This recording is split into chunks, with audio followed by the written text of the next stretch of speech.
میرا ساتھ دے گا. حواریوں نے اپنے پیغمبر کا ساتھ دیا, اللہ نے انہیں غالب کیا. ایمان والو تم بھی اپنی پیغمبر کے دین کا ساتھ دینا, اللہ تمہیں بھی غلبہ عطا فرمائیں گے. پھر سورہ جمعہ کا تذکرہ ہے, اللہ کی حمد و ثنا ہے, اور فرمایا کہ گدھے پہ کتابیں ہوں تو گدھا اس سے کوئی فائدہ نہیں اٹھاتا. ایسے یہودی بھی کتاب ان کے پاس بھی تھی تورات, لیکن اس آسمانی کے کتاب کے فیض سے یہ محروم تھے. یہ آسمانی کتاب کے فیض سے محروم تھے. یہ ایسی ان کی کتابیں تھی مکتب جیسے گدھے کے اوپر کتابیں رکھی ہوں, کوئی فائدہ آسمانی کتاب کا ان کا نہیں ہوا. اس کا تذکرہ فرمایا. پھر فرمایا کہ جمعے کا وقت اس کی اپنی فضیلت ہے.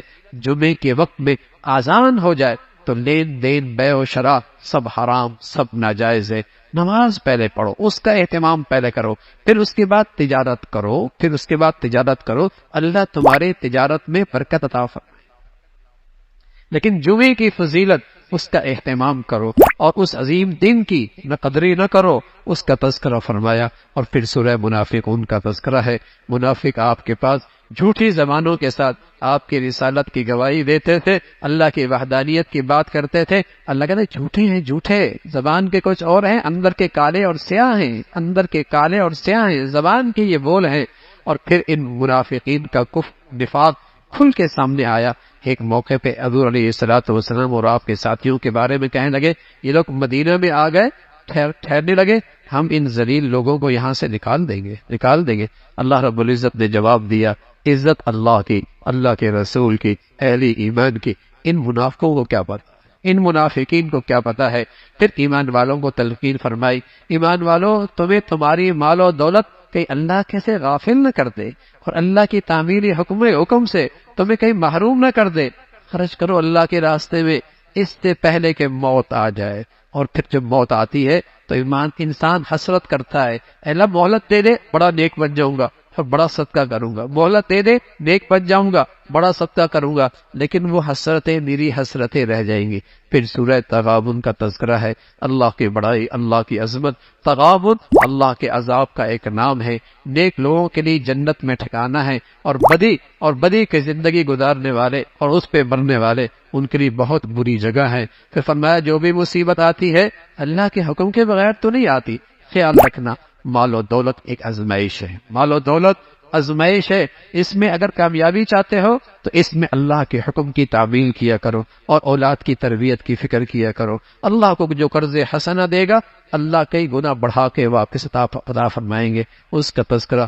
پھر سورہ طلاق کا تذکرہ ہے, اور خاص طور پہ طلاق, اور پھر اس کی عدت, اور پھر دودھ پیتے بچے اس کی ذمہ داری کس کے سپرد ہے اور اس کا خرچہ کس کے ذمہ ہے, اس کا تذکرہ فرمایا. طلاق 3 دینا حرام ہے, حرام. لیکن 3 طلاقیں حرام ضرور ہیں, لیکن طلاق ہو جاتی. جیسے بکری کا گلا دبا کر اس کو مار دیا, حرام ہے نا, مر تو جائے گی نا بھائی, مر تو جائے گی نا. صحیح طریقہ کیا ہے, اس کو صحیح طریقے سے ذبح کرو. لیکن اگر آپ نے حرام طریقے سے اسے مار دیا, گلا دبا دیا, تو مر تو پھر بھی جائے گی. بھائی 3 طلاقیں دے دیں گے, بیوی تو پھر بھی ہاتھ سے چلی جائے گی, اگرچہ حرام طریقے سے گئی.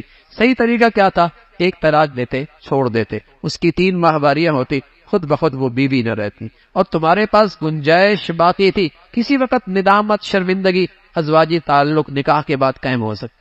لیکن اگر 3 دے دی اور پھر حرام کیا تو بیوی بھی گئی, گناہ بھی ہوا. اس کا تذکرہ فرمایا کوئی بھی مشکل اور کوئی بھی پریشانی کا حل تقوی ہے. اللہ تقوی کی زندگی سے مشکلیں آسان فرما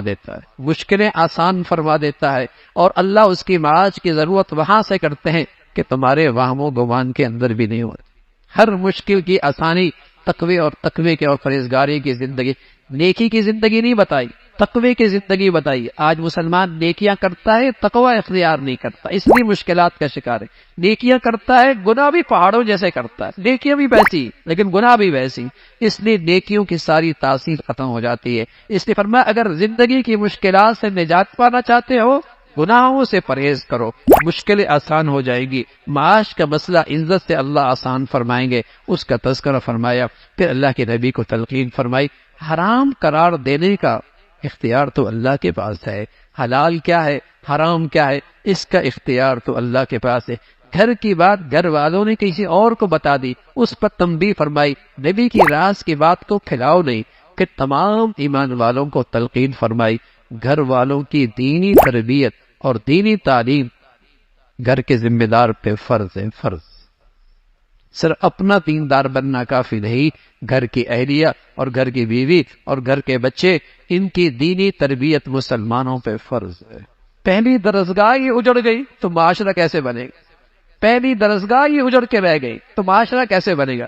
معاشرے کی پہلی اکائی تو گھر ہے نا بھائی، اور جب گھر ہی کا ادارہ اور گھر ہی کے درسگاہ اور گھر ہی کی تربیت گاہ اجڑ گئی ہے تو پھر معاشرہ کیسے اچھا ہو سکتا؟ گھر تو بھائی پہلی اکائی ہے معاشرے کی اور پہلی درسگاہ ہے، اس کے دو مربی ہیں،